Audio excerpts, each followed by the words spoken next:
A paz do nosso Senhor Jesus esteja com todos nós. Amém? Abram suas Bíblias ao livro de Atos, capítulo 10. Nós ainda estamos sob o tema Os Sermões no livro de Atos. Então nós estamos trabalhando todos os sermões que foram feitos pelos apóstolos ou por um discípulo de Jesus aqui no livro de Atos. E hoje nós iremos ver o sermão de Pedro na casa de Cornélio.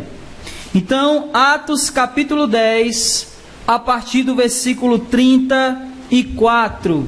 Se você achou, diga amém. Então leiamos. Amém? Eu ouvi alguém dizer que não achou ainda, alguma coisa assim. Amém. Então leiamos. Atos 10, versículo 34. E tomando a palavra, Pedro disse: na verdade, reconheço que Deus não trata as pessoas com base em preferências, mas em qualquer nação, aquele que o teme e pratica o que é justo, lhe é aceitável.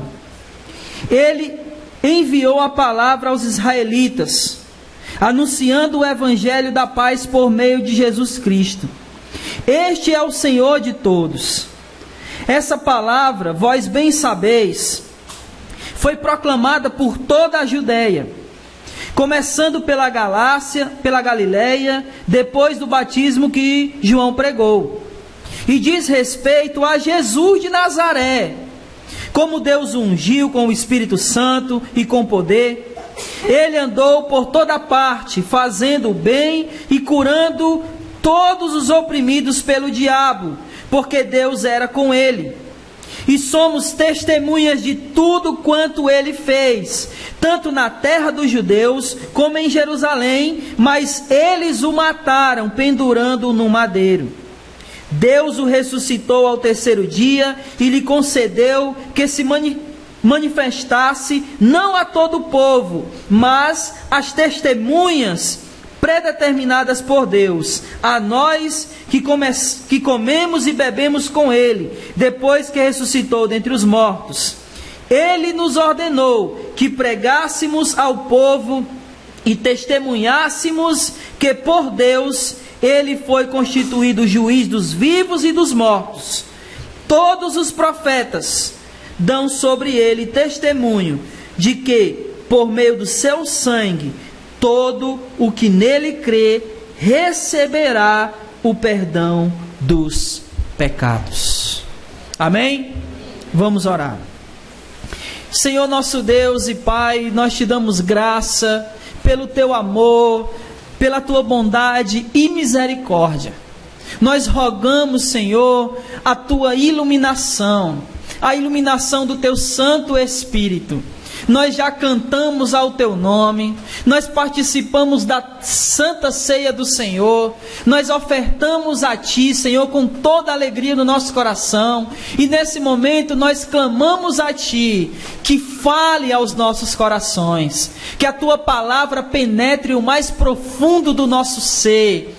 Como ela mesmo diz, ela é eficaz para nos sondar, para nos penetrar, para fazer com que o nosso coração seja revelado diante do Senhor. E é isso que nós clamamos a Ti, que as nossas intenções, que o nosso coração seja revelado a Ti e a nós mesmos, para que possamos enxergar a intenção mais íntima do nosso coração, que a Tua palavra nos revele tudo isso, e que verdadeiramente ela transforme o nosso coração, que ela mude as nossas intenções, que ela mude o nosso pensamento em relação ao mundo e em relação ao Senhor. Faz assim, Pai, para a glória do Teu nome. Essa é a nossa oração nessa noite, que a Tua palavra nos sonde, que a Tua palavra nos esquadrinhe e que a Tua palavra nos transforme. É o que pedimos e agradecemos no nome de Jesus. Amém e glória a Deus. Amém? Muito embora nós tenhamos lido apenas a parte onde Pedro está pregando, nós não iremos nos deter apenas nessa parte. Nós iremos ver aqui algumas coisas que aconteceram e por que essas coisas aconteceram. Essa pregação que está acontecendo aqui, que Pedro fez, ela é meio atípica das pregações feitas aqui no livro de Atos.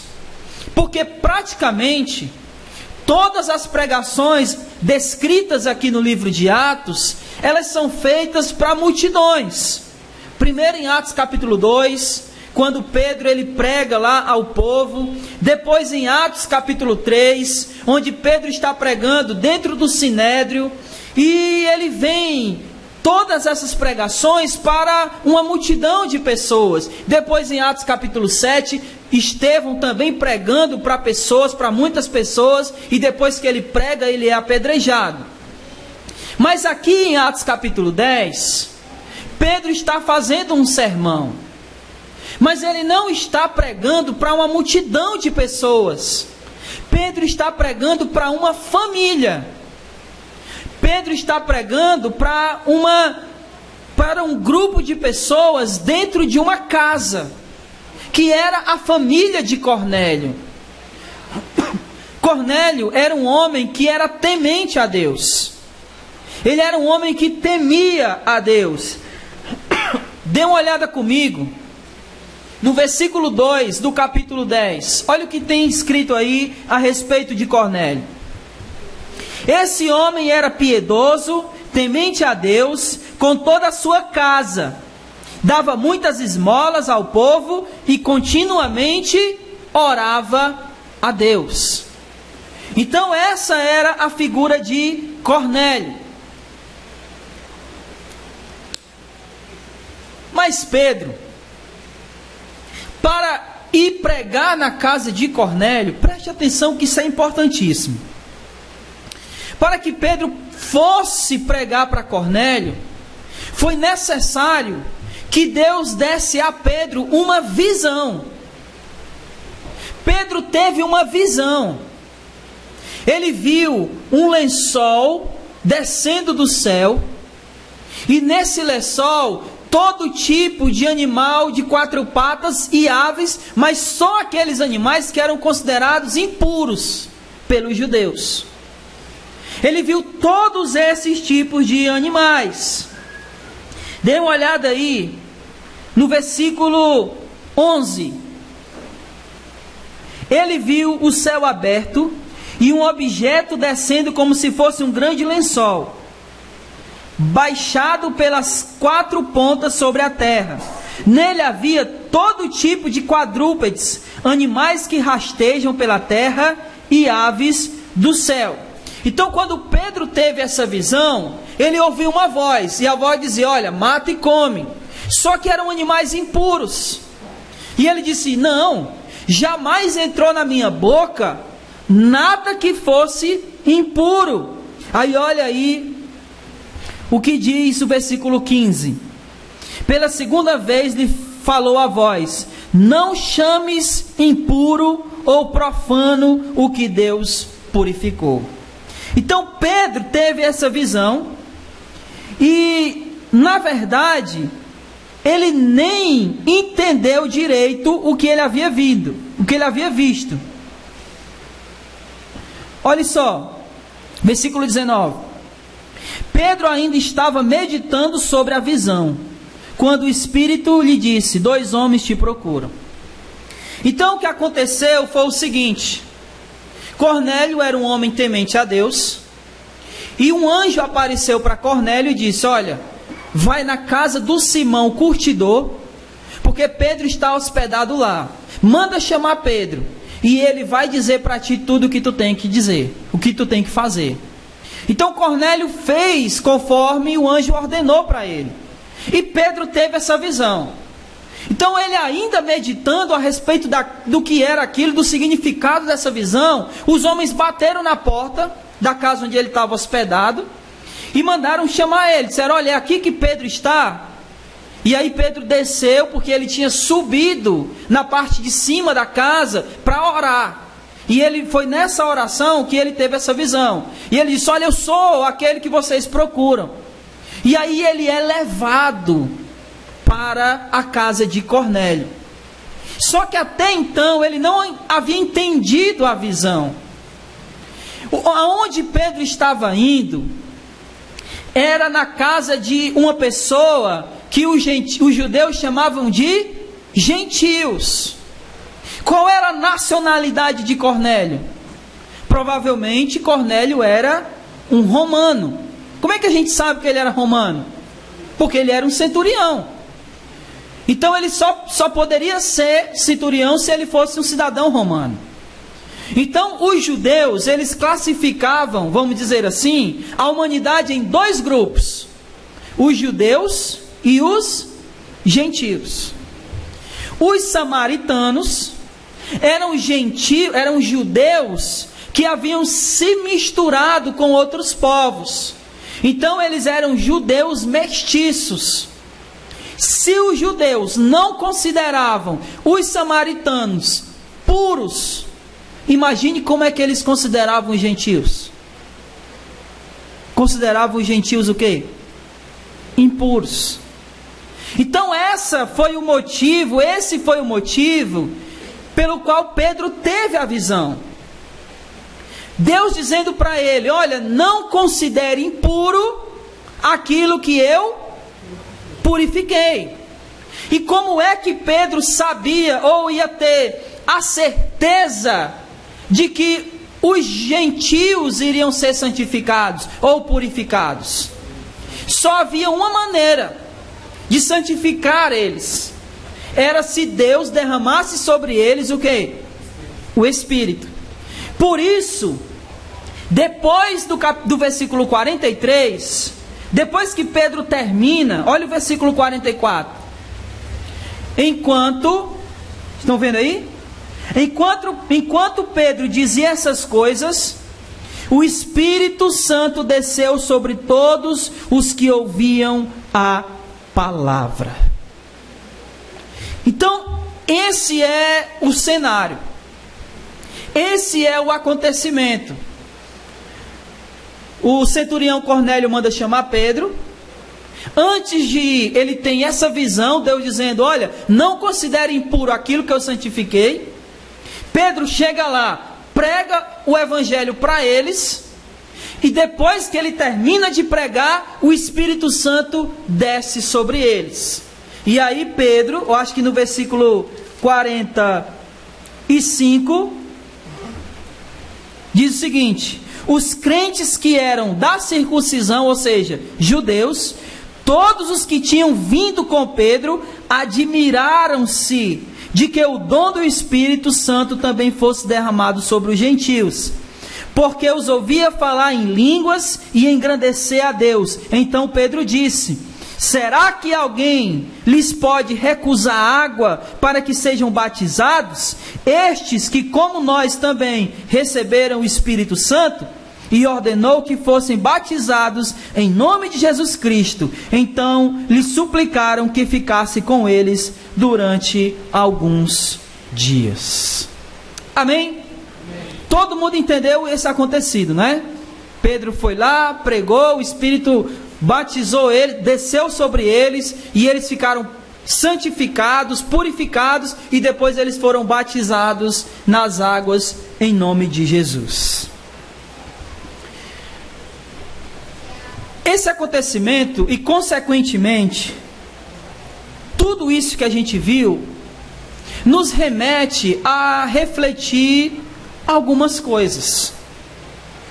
Nos remete a refletir algumas coisas acerca não apenas da pregação de Pedro, mas acerca de todo o acontecimento. E a primeira coisa que eu gostaria que nós pudéssemos refletir aqui é nos versículos 2 e 6. Olha aí comigo. Esse homem era piedoso e temente a Deus. Com toda a sua casa dava muitas esmolas ao povo e continuamente orava a Deus. Versículo 6. Ele está hospedado com um certo Simão, curtidor, cuja casa fica à beira-mar. Ele te dirás o que deves fazer. A primeira coisa que eu gostaria de ponderar e pensar com vocês é que as pessoas ainda precisam de Jesus. As pessoas ainda precisam de Jesus. Você concorda comigo? Que as pessoas ainda precisam de Jesus? E por que eu estou dizendo isso? Por que eu quero ponderar a respeito disso? Pensar a respeito disso? Porque o centurião era o tipo de homem que talvez eu e você, olhando para ele, nós poderíamos pensar, ele não precisa. O texto diz no versículo 2 que ele era um homem piedoso, temente a Deus, que orava continuamente e dava esmolas. Era tipicamente alguém que nós poderíamos olhar hoje em dia e dizer que ele era o quê? Era um homem salvo, era um homem de Deus, era um cristão. Mas ele ainda não havia ouvido o evangelho de Jesus. Então não eram as boas obras dele, como as esmolas, que iria salvá-lo. Não era a religiosidade dele, a oração e a vida piedosa que ele levava. Mas o que iria salvá-lo era única e exclusivamente se ele ouvisse falar de Jesus e cresce em Jesus. Não era a vida boa, de bondade que ele levava, que iria salvá-lo. Mas o Evangelho, crê no Evangelho, crê na obra de Cristo, crê naquilo que Cristo era e crê naquilo que Cristo fez. Era isso que iria salvá-lo, não a vida dele de bondade. As pessoas ainda precisam de Jesus. Não basta ser bom. Não basta ser honesto. Tudo isso é importante, amém? É importante, mas conhecer Jesus é mais importante do que tudo. Viver os ensinamentos de Cristo é mais importante do que qualquer coisa nessa terra. Não é só viver religiosamente, frequentar a igreja, participar dos cultos, orar, isso tudo é importante, mas o mais importante é reconhecer, é conhecer a Cristo de maneira total, plena, completamente. E isso não se faz de uma vez só. A cada dia nós nos aprofundamos no conhecimento do nosso Senhor Jesus. Cada dia nós aprendemos mais dele. Cada dia nós mergulhamos mais na sua palavra, nos seus ensinamentos e procuramos praticá-los. O nosso país, ele talvez viva uma das piores crises morais que nós já vimos. Talvez nunca na história desse país ele tenha estado numa situação tão degradante. E talvez essa fosse uma oportunidade para nós, igreja, compartilharmos do Evangelho do nosso Senhor Jesus.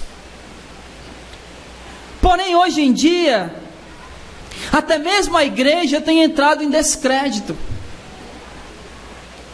Porque a figura do evangélico, ela está pintada por esses teleevangelistas, que de evangélicos não tem absolutamente nada. E por causa disso, a igreja tem entrado em descrédito. Então as pessoas que estão lá fora, elas olham e pensam o seguinte: eu vou confiar em quê e em quem? Nos políticos não dá. Na igreja está duvidoso. Então em que nós vamos confiar?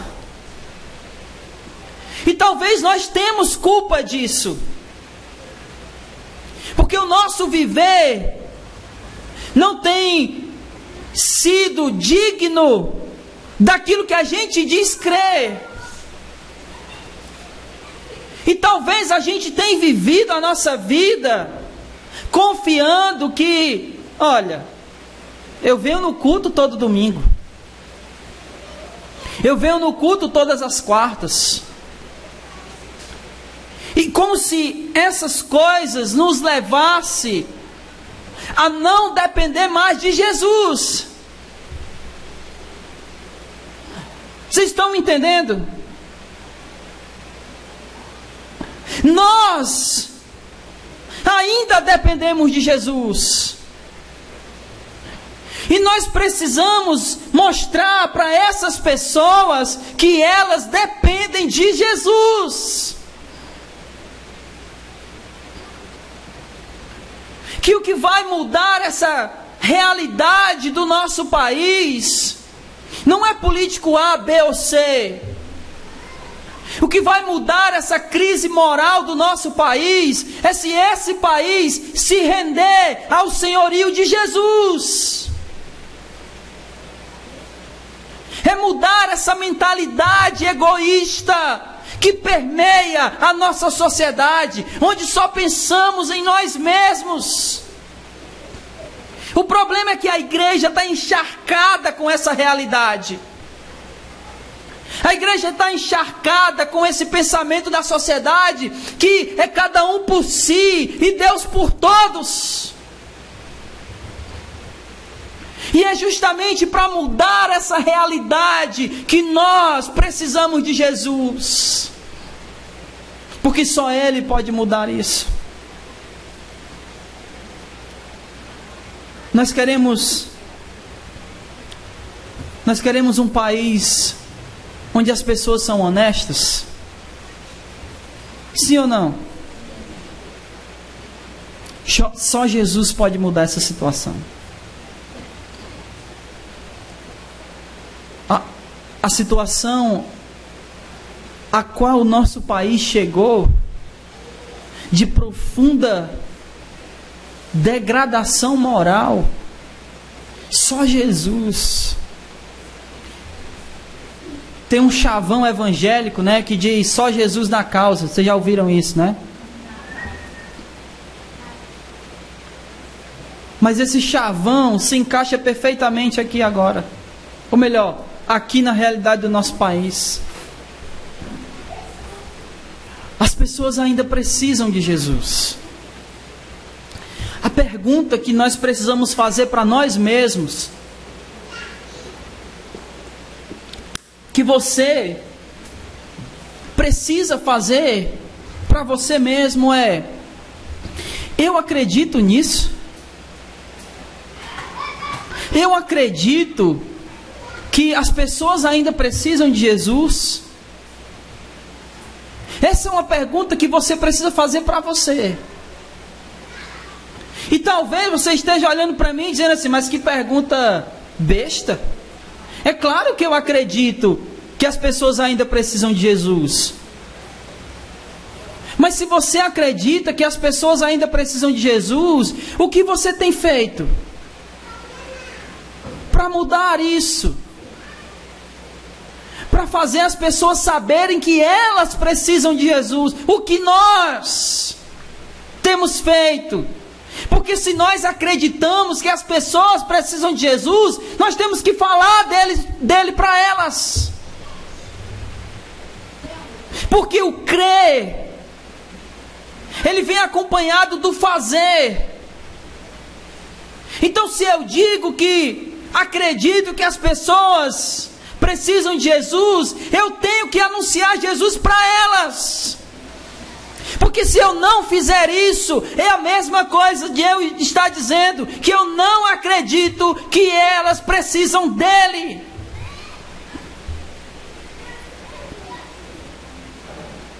os nossos familiares. Temos falado de Jesus para eles. Eu sei, irmãos, que falar de Jesus é muito mais fácil falar de Jesus para os de fora do que para os de casa. Eu sei disso. É muito mais difícil, eu sei disso. Mas isso não é desculpa para a gente não falar. É mais difícil, mas temos que falar também. Porque eles ainda precisam de Jesus. E parece que a gente está vivendo, deixando o tempo passar, como se tivesse tudo bem. Pense na sua cabeça aí agora. Se Jesus voltasse hoje, quem seriam os seus familiares que não seriam salvos? Você já parou para pensar nisso? Será que eles não precisam de Jesus? Essa palavra aqui precisa nos incomodar.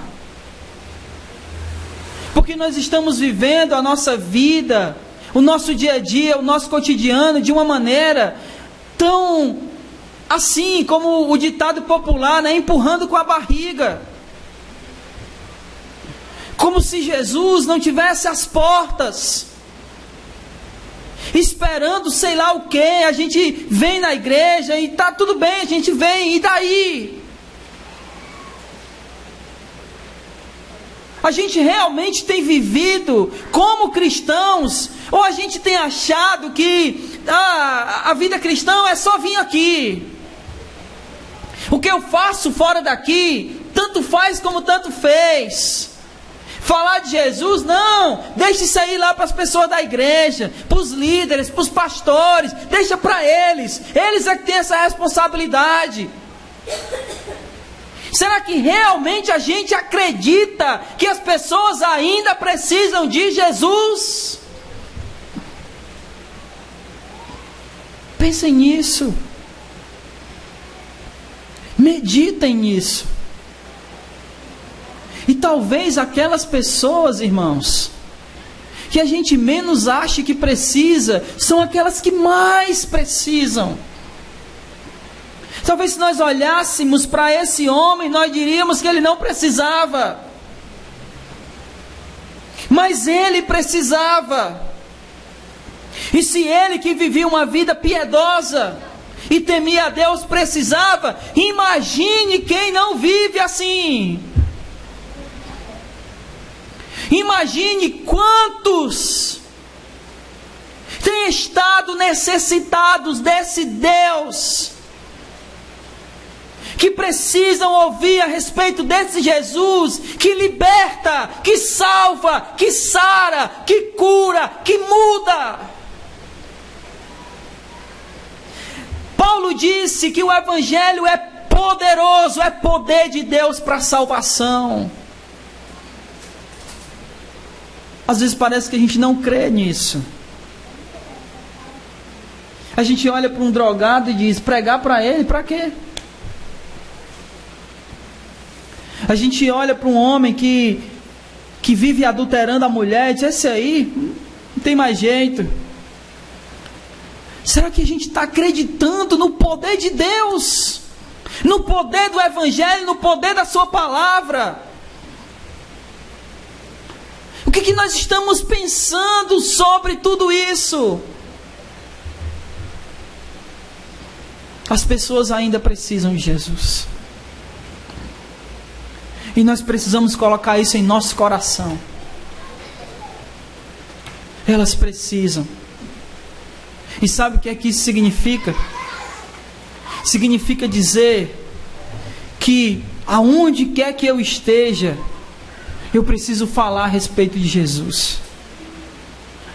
Com quem quer que eu me encontre na rua, eu preciso falar a respeito de Jesus. Sabe por quê? Porque as pessoas ainda precisam de Jesus. Jesus não é um personagem fora de moda. Jesus é o que é. Ele foi, Ele é e Ele sempre será. E o poder dele para salvar não mudou, não adulterou, não enfraqueceu. Nós precisamos acreditar que Jesus pode mudar, pode restaurar, pode transformar, pode arrancar das trevas o mais miserável de todos os homens.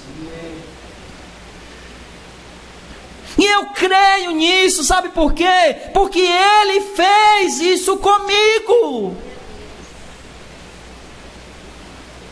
Se Ele pode fazer com o meu coração, Ele pode fazer com qualquer ser humano nessa terra, seja quem for. Creia que o Evangelho é poderoso para mudar a vida da tua família. E ela precisa de Jesus. Não vamos viver nossa vida como se nós estivéssemos num clubinho, onde a gente se junta e se encontra no domingo. Vamos viver a nossa vida como igreja que de fato nós somos. E a igreja está nessa terra para dar testemunho do seu Senhor, o seu Salvador, Jesus.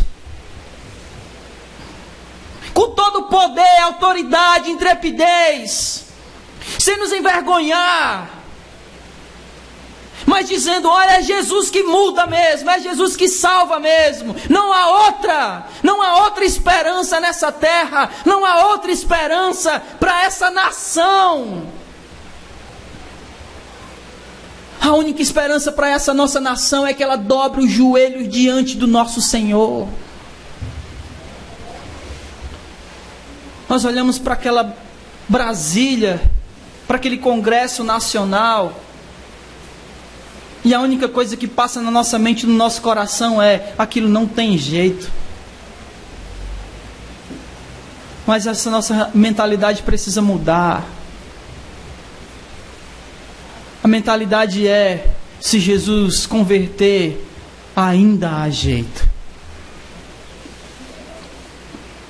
O problema é que os políticos evangélicos que estão lá dentro não são evangélicos e se dobraram ao sistema.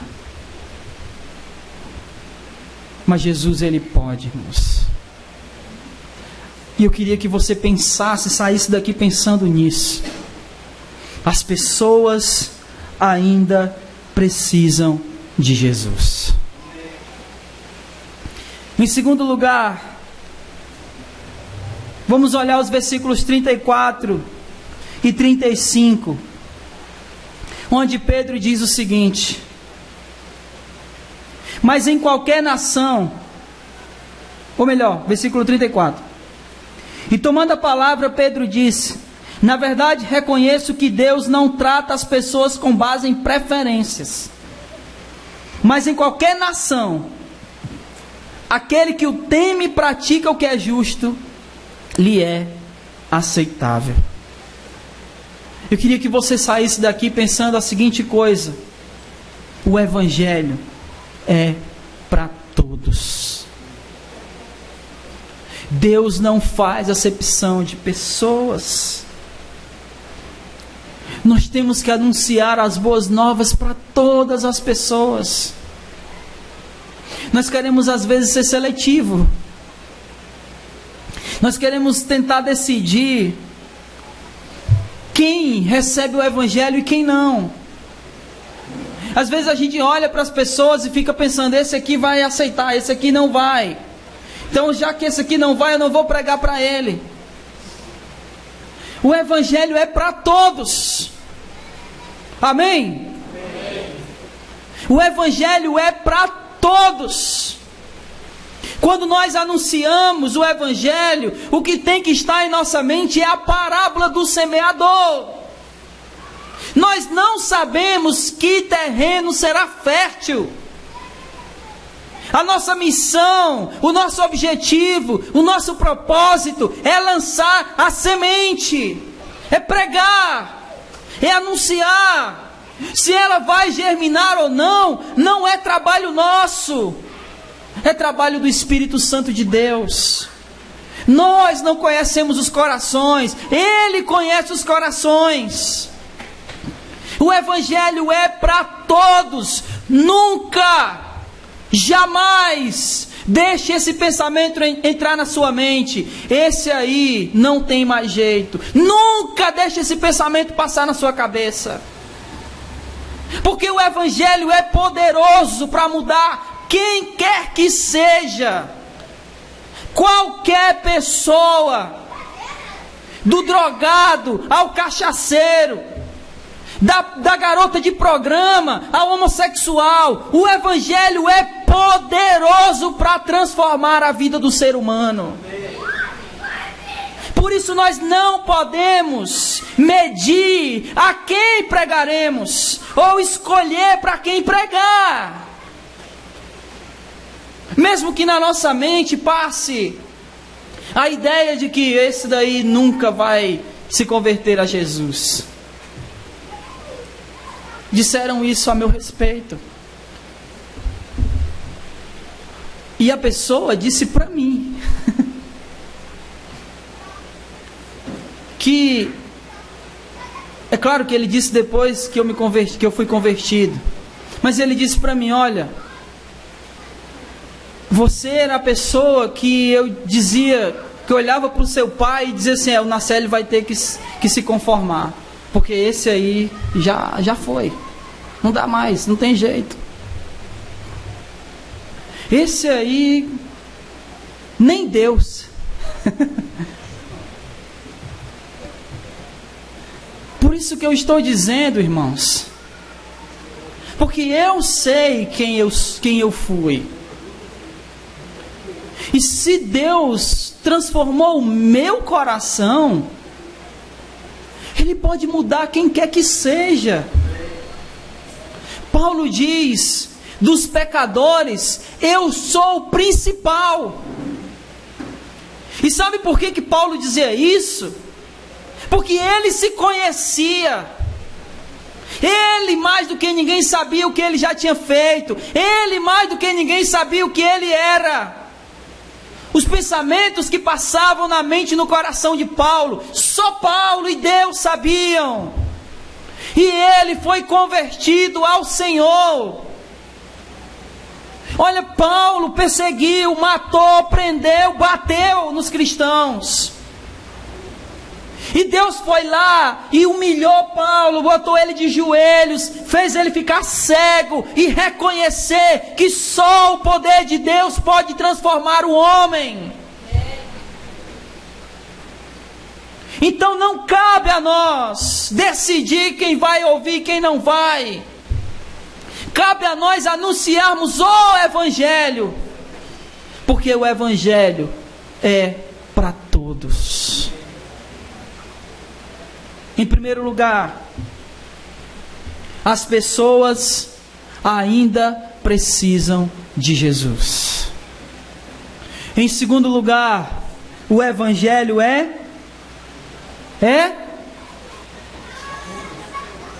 para todos. Para todos. Em terceiro lugar, é preciso pregar o Evangelho. É preciso pregar o Evangelho. Mas espera aí, você não está repetindo o ponto? Não. Eu estou dizendo que o Evangelho é para todos, mas é preciso pregar o Evangelho. Vamos ler os versículos 36 a 38. E eu vou explicar o porquê que eu estou dizendo isso. Ele enviou a palavra aos israelitas, anunciando o quê? Anunciando o quê? O Evangelho da paz por meio de Jesus Cristo. Este é o Senhor de todos. Essa palavra, vós bem sabeis, foi proclamada por toda a Judeia, começando pela Galileia, depois do batismo que João pregou. E diz respeito a Jesus de Nazaré, como Deus o ungiu com o Espírito Santo e com poder, Ele andou por toda parte fazendo bem, curando todos os oprimidos pelo diabo, porque Deus era com ele. O que Pedro pregou aqui? O que Pedro pregou aqui para Cornélio? Um homem que era temente a Deus, um homem que orava constantemente, um homem que dava esmolas. O que Pedro pregou para esse homem? O Evangelho. Por isso, meu ponto aqui é preciso pregar o Evangelho. Eu não preciso pregar 10 lições para viver uma vida feliz. Eu não preciso pregar 10 passos para viver uma vida vitoriosa. Eu preciso pregar o Evangelho. Porque essa é a nossa responsabilidade. Pregar o Evangelho. Não é pregar para fazer a igreja se sentir bem. Porque a igreja precisa se sentir bem ouvindo o Evangelho. A igreja não precisa ouvir que ela vai ser próspera e vai ter dinheiro. Porque Jesus não prometeu isso para ninguém. Quando alguém fica financeiramente bem, isso é uma graça que Deus derrama. Mas Ele não promete isso para todos. Amém? Então a nossa pregação é o Evangelho. Foi isso que Pedro pregou para Cornélio. Olha o que ele prega, preste atenção. Ele anunciou o Evangelho da paz por meio de Jesus Cristo. Este é o Senhor. O Evangelho vai mostrar que Jesus Cristo é o Senhor. Versículo 37. Essa palavra, vós bem sabeis, foi proclamada por toda a Judeia, começando pela Galileia, depois do batismo que João pregou. 38. E essa palavra diz respeito a Jesus de Nazaré, como Deus o ungiu com o Espírito Santo e com poder. Ele andou por toda parte fazendo bem, curando todos os oprimidos pelo diabo, porque Deus era com ele. O Evangelho é a obra de Cristo na terra. Isso é o Evangelho. Eu só queria salientar dessa obra de Cristo na terra no versículo 38, apenas a parte onde ele diz que ele curou todos os oprimidos pelo diabo. Às vezes a gente fala pouco a respeito da ação do diabo, talvez até pelo medo de cair no extremo, onde tudo é o diabo. Ficou doente? Diabo. Perdeu o emprego? Diabo. Bateu o carro? Foi o diabo. Então, às vezes, com medo de cair nesse extremo, a gente acaba não falando também de jeito nenhum. O que é outro extremo. Mas nós temos que, como cristãos, entender que o diabo, como Pedro diz na sua carta, ele anda ao nosso derredor. Como Paulo diz aos Efésios, a nossa luta não é contra carne e sangue, mas principados e potestades nas regiões espirituais. Então nós esquecemos que há uma opressão demoníaca sim sobre as pessoas. E com medo de cair no extremo a gente fica calado, não fala nada. Mas elas estão aprisionadas por Satanás e fazendo com que elas sejam presas aos seus próprios desejos pecaminosos. Mas Pedro está dizendo que Jesus andou por todo lugar, curando os oprimidos pelo diabo. Onde Jesus chega, a opressão demoníaca acaba. Onde Jesus chega, as pessoas são libertas. São libertas dos seus pecados. São libertas das suas prisões, dos seus vícios, dos seus medos.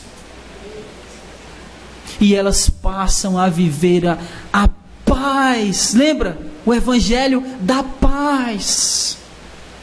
Que só Jesus pode trazer. É por isso que nós precisamos pregar. Pregar o quê? O Evangelho. Porque é só pela pregação do Evangelho que vem a fé. É só pela pregação do Evangelho que nós seremos transformados e outros serão transformados pela nossa pregação. Em primeiro lugar, as pessoas ainda precisam de Jesus. Em segundo lugar, o Evangelho é para todos. Em terceiro lugar, é preciso pregar o quê? 10 passos para uma vida vitoriosa. Não? É preciso pregar, olha. O Evangelho. Só o Evangelho. Sem visão. Nós não vamos pregar visão aqui. Nós vamos pregar o Evangelho. Não é a visão A, a visão B, a visão X, né? O X-Men. Mas é o Evangelho de Jesus. Em quarto lugar, é nossa responsabilidade pregar o Evangelho. Versículos do 39 ao 42. Pedro dizendo: e somos o quê? Testemunhas de tudo quanto ele fez, tanto na terra dos judeus como em Jerusalém. Mas eles o mataram, penduraram no madeiro. Deus o ressuscitou ao terceiro dia e lhe concedeu que se manifestasse, não a todos, todo o povo, mas a quem? As testemunhas predeterminadas por Deus, a nós, que comemos, bebemos com Ele, depois que ressuscitou dentre os mortos. Ele nos ordenou o quê? Que pregássemos ao povo e testemunhamos, e testemunhamos que por Deus Ele foi constituído juiz dos vivos e dos mortos. É nossa responsabilidade pregar o Evangelho. Nossa quem? Nossa quem? Nossa quem? Nossa quem? Quem é a igreja? Nós não. Nós sim, claro, mas eu não quero que você diga nós. Eu. É minha responsabilidade pregar o Evangelho. Diga isso. É minha responsabilidade pregar o Evangelho. Sabe por que eu estou dizendo isso? Porque quando a gente diz, olha, é nós, mas na verdade nós estamos dizendo, é tu. Porque geralmente quando a gente diz nós para não ficar feio. Mas na verdade parece que a gente está tirando o corpo fora. Então é nossa responsabilidade, minha responsabilidade, pregar esse Evangelho, de ser testemunha daquilo que Deus fez em Cristo, ou daquilo que Cristo fez em mim. Talvez você não tenha visto Jesus ressuscitado, talvez não, você não viu. Mas você é testemunha da obra dele na sua vida. Você sabe o que ele fez com você. E é isso que precisa ser anunciado. Tem uma música mundana que ela foi tocada muitas vezes no carnaval. Mas a história dessa música é interessante. A história é contada, né? Ele diz: eu era um bêbado, vivia drogado, hoje estou curado. O que aconteceu? Ninguém sabe essa música, não acredito. Eu era um bêbado, vivia drogado, hoje estou curado. O que encontrou? Encontrei Jesus. É uma música mundana, mas é a realidade. E aí o refrão, né? Todo mundo pulava, cheio de cachaça na veia. Mas era um bêbado, drogado, mas está curado porque encontrou Jesus. Essa é a nossa realidade.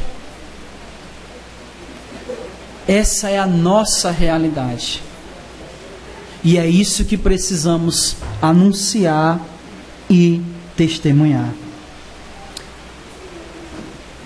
As pessoas ainda precisam de Jesus, amém? Amém. O Evangelho é para todos. É preciso pregar o Evangelho. É nossa responsabilidade, minha, sua responsabilidade pregar o Evangelho. E em quinto e último lugar, versículo 43. Preste atenção. Todos os profetas dão sobre ele testemunho de que, por meio do seu nome, todo o que nele crê receberá perdão dos pecados. Em quinto e último lugar, ele ainda perdoa pecados. Não foi uma coisa de ontem. Não é uma coisa do passado. Jesus ainda perdoa pecados hoje. E nós precisamos acreditar nisso de verdade. Acreditar que todos ainda podem ser perdoados. Porque a graça de Deus ainda se manifesta. Paulo disse: aonde abundou o pecado, superabundou a graça. Não existe nenhuma circunstância que seja muito grande para que Deus não perdoe. Deus ainda perdoa pecados. Jesus ainda perdoa pecados, mediante arrependimento e fé. Eu preciso me arrepender da minha vida pecaminosa, e no momento que isso acontece, Ele me perdoa.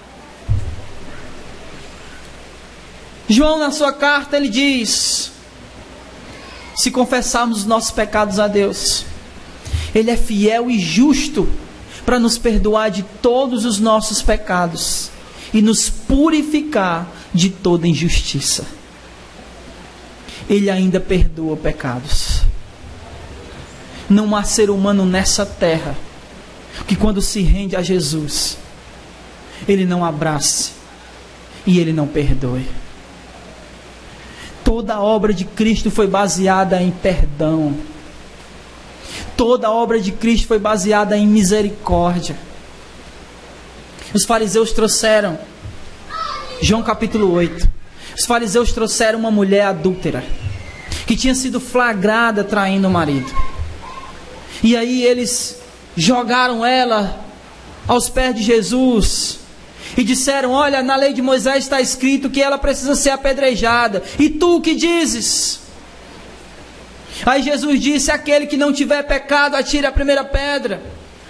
E o texto diz que do mais velho ao mais novo foram soltando as pedras e foram embora, até que ficasse apenas Jesus e a mulher. E quando só estavam os dois, ele olha para a mulher e diz: mulher, onde estão os teus acusadores? Ninguém te condenou? E ela, chorando, diz: ninguém, Senhor. E ele diz: nem eu te condeno, vai e não peques mais.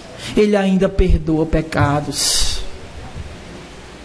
Não foi só ontem, não foi só no passado. Ele ainda perdoa.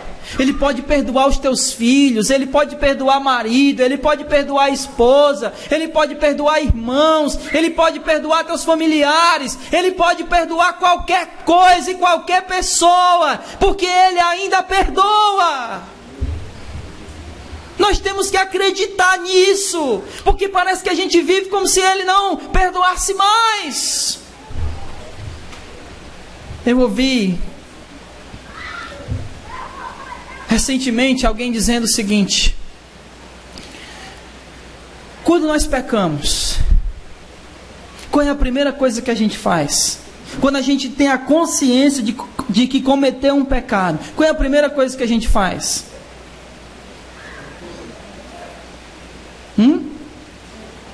A gente vai logo orar.